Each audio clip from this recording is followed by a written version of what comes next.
It's looking delicious, but এত খাবার এখন খেতে হবে? আরে বাবা, আগে একটু মুখে দিয়ে দেখো, একেবারে পুরো অমৃত।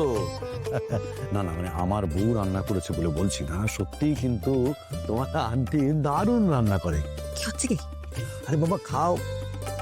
এ কি শিবনারায়ণ বাবু, হ্যাঁ আপনি হাত গুটিয়ে বসে যে খান। না না না না, আপনার বোধহয় মনে নেই যে আপনার খাওয়া হয়ে গেলে আমরা দুজনে মিলে কিন্তু আড্ডা দেবো, মনে আছে তো?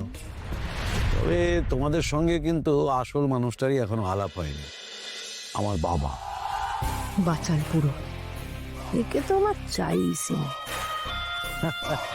একটা কাজে বেরিয়েছে, এক্ষুনি চলে আসবে।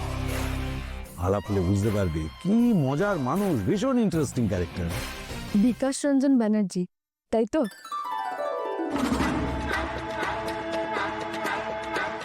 হ্যাঁ মানে আমি চিনি ওনাকে। হুমা, তুমি ওনাকে চিনলে কি করে? আসলে প্রথমে আমিও বুঝতে পারিনি এই বাড়িটা ওনার। তারপর স্পেসিফিক কিছু কিছু কর্নার, যেমন এই ডাইনিং এরিয়া, আপনার ছেলের নাম, আপনার ছেলেকে দেখে রিলেট করতে পেরেছি। কি দেখে রিলেট করতে পারলি রে? আরে তোর মনে নেই দিদি, একজন ভদ্রলোক তার স্ত্রীর রেসিপির খাতা দেখে রাধেন, আমি দেখি না?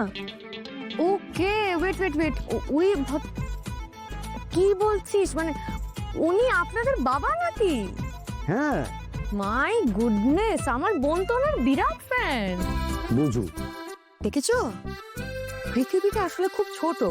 হ্যাঁ, সবাই সবাইকে কেমন চেনে, আর তোমার বাবা তো দেখছি সেলিব্রিটি হয়ে গেছে। হ্যাঁ, এই ঋষি এসে গেছিস, বস বস। শোন না, তোর দাদু কিন্তু সেলিব্রিটি হয়ে গেছে, বুঝিস না কথা বলিস বাবা। কেন হঠাৎ?